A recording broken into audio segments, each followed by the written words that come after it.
المملكة المغربية الشريفة، كنرحب بكل من يتابعنا في هذا اللقاء المباشر اليوم الجمعة 22 سبتمبر. كنرحب بالجميع داخل الوطن وخارج الوطن. بالطبع كاين شوية ديال التأخير، دائما كتعرفوا بأنه كتكون بعض الظروف التقنية اللي ما كتخليناش ننطلقوا في الساعة 11 ليلا. كنتغلبوا عليها وكنحاولوا أننا نتجاوزوا هذه الصعوبات. لهذا فأنا دائما أعتذر على التأخير الذي يحدث. الموضوع ديال اليوم هو بايدن يرفض استقبال تبون. كنعرفوا تبون مشى إلى نيويورك، كانت عنده الكلمة المشهورة في الجمعية العامة، ولكن كان الهدف ديالو الرئيسي اللي بناه وهو أن يلتقي ولو لدقيقتين مع رئيس الولايات المتحدة الأمريكية. طلب رفض. غنشوفوا شنو هي الدلالة ديال هذه المسألة هذه. أيضا في الوقت اللي كاين تبون أنه كان في نيويورك وهو عاد ليلة أمس، كيخرج واحد التقرير من مركز أمريكي كيتحدث على أن الجزائر هي دولة وظيفية تستعمل من طرف روسيا. كيعطي مجموعة ديال التفاصيل غنحاولوا أننا نشوفوها. ثم أيضا كاين موضوع آخر، وهو لما فقد الأمل تبون في أمريكا وتبين بأنه لن يلتقي بالرئيس بايدن، عبأ الخارجية الجزائرية وبدأت اتصالات بماكرون في فرنسا باش يبدا الإعداد لزيارة ديال تبون إلى باريس. هذا أيضا من الموضوعات اللي غنتناولو.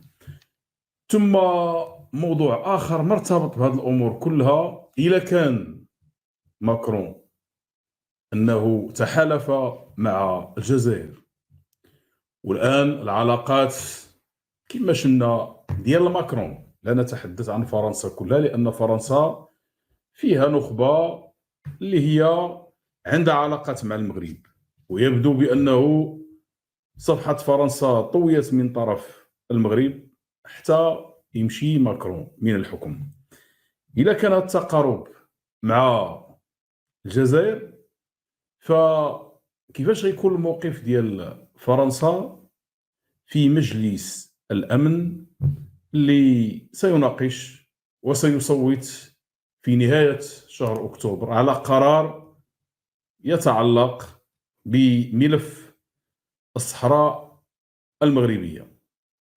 أنا هنا كنقول بأن إلا تغير الموقف، وغنوضح علاش، ومشى مثلا في اتجاه سلبي، وإن كانت هذا السيناريو ضعيف جدا، ولكن دائما خصنا نشوفوا من جميع الزوايا، فغادي يكون هي اللحظة الأخيرة ديال فرنسا في إفريقيا. علاش؟ لأن الموقف من قضية الصحراء المغربية، الموقف الفرنسي في مجلس الأمن، غادي يحدد المصير ديال فرنسا. يقدر البعض يتفاجأ لأن كاين البعض اللي خارج كيدافع على فرنسا، واحد المجموعة شناهم. أنا هذا رأيي وسأدافع عنه بحجج. اللي بغى يدافع على فرنسا أو يدافع على ماكرون شغلو هذاك. لأن كاين اللي حد الآن مازال كيقول لك، هادو مغاربة بالمناسبة، اللي كيسميو راسهم بعض، كيسمي راسو معارض، ديك المعارضه ديال الكرتون، كيقول لك علاش المغرب رفض المساعدات. ما باغيش لحد الآن، ما بغاوش يفهموا شنو كانت باغا فرنسا بالضبط. كيفاش ان فرنسا بغات توظف هذيك المساله لجوج حوايج. اولا باغا تضعف المغرب، وثانيا باغا تلقى الممرات باش تبدا واحد التواصل مع المغرب بدون المرور عبر الشرط اللي قال المغرب، وهو موقف فرنسي ايجابي واضح من قضيه الصحراء المغربيه، مشابه لموقف امريكا وموقف اسبانيا. اذا هذه المواضيع ديالنا اللي غنتناولوا في هذا اللقاء هذا، وغادي نبداو ببعض الاخبار. الخبر الاول، هاد المساله ديال التقارب الذي يذهب بسرعه، غادي بسرعه باش تكون علاقات بين اسرائيل والمملكه العربيه السعوديه. دابا بغيت نعرف شنو الرد ديال كيفاش غيكون الرد ديال البلاد ديال الكبرانات، كيفاش غيكون الرد، انه هذه المملكه العربيه السعوديه كيعرفوا الوزن ديالها داخل العالم العربي الاسلامي.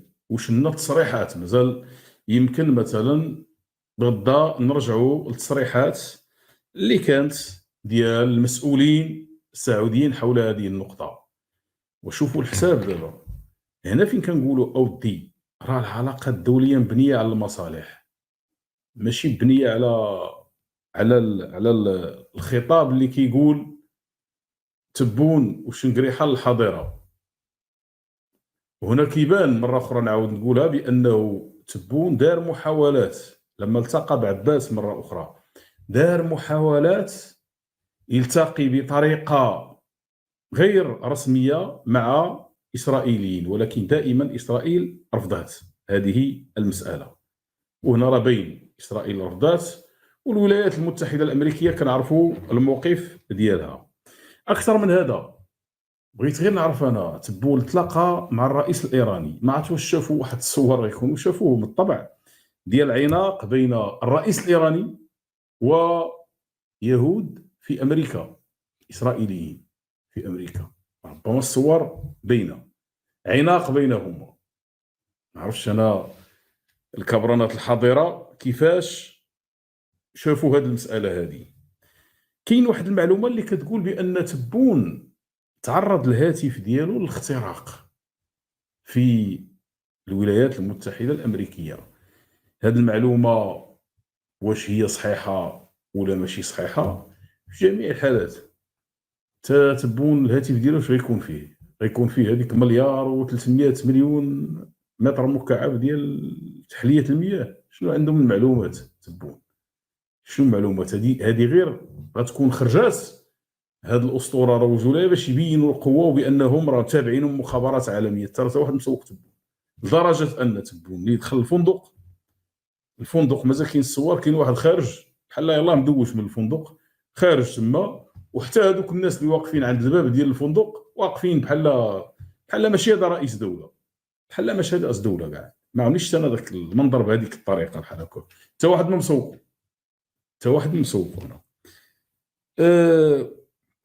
تبون مشى الميريكان، مشى لنيويورك. المشكله خلينا في القضيه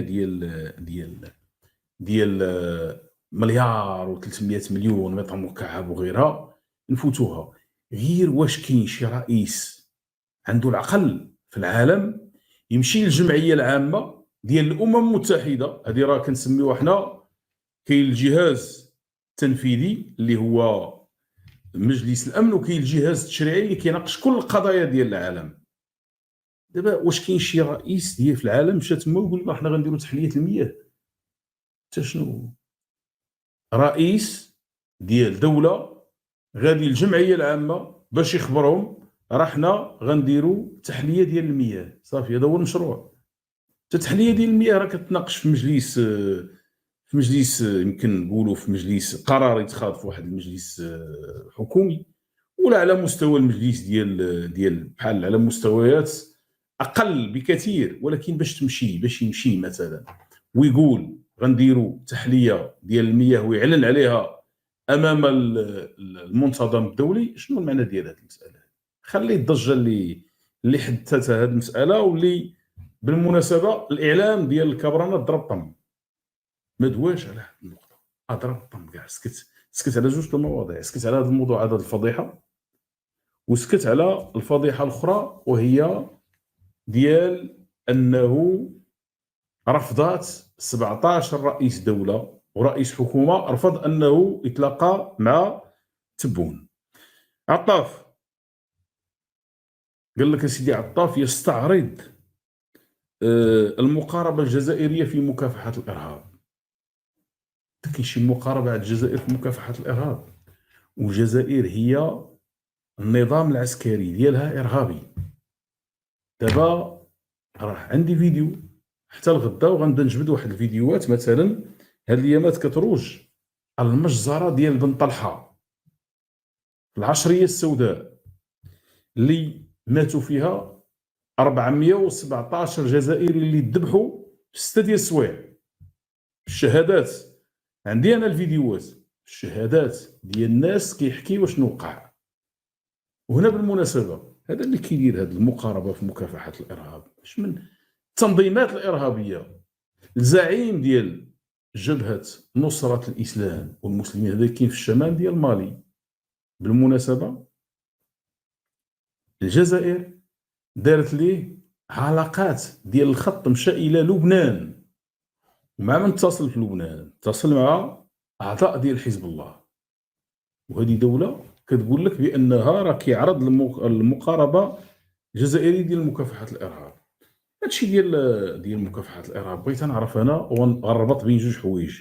عندنا المجاهدين اللي فيهم الميت واللي فيهم المجاهدين الاحياء وغيرهم قدام، وعندنا المجاهدين الجدد اللي في الرفاه بحال بنت شنقريحه وشنقريحه براسو نيت، وعندنا المجموعه ديال اللي كيتسناو ديك القضيه ديال الجماجم. ولكن هنا غير واحد القضيه،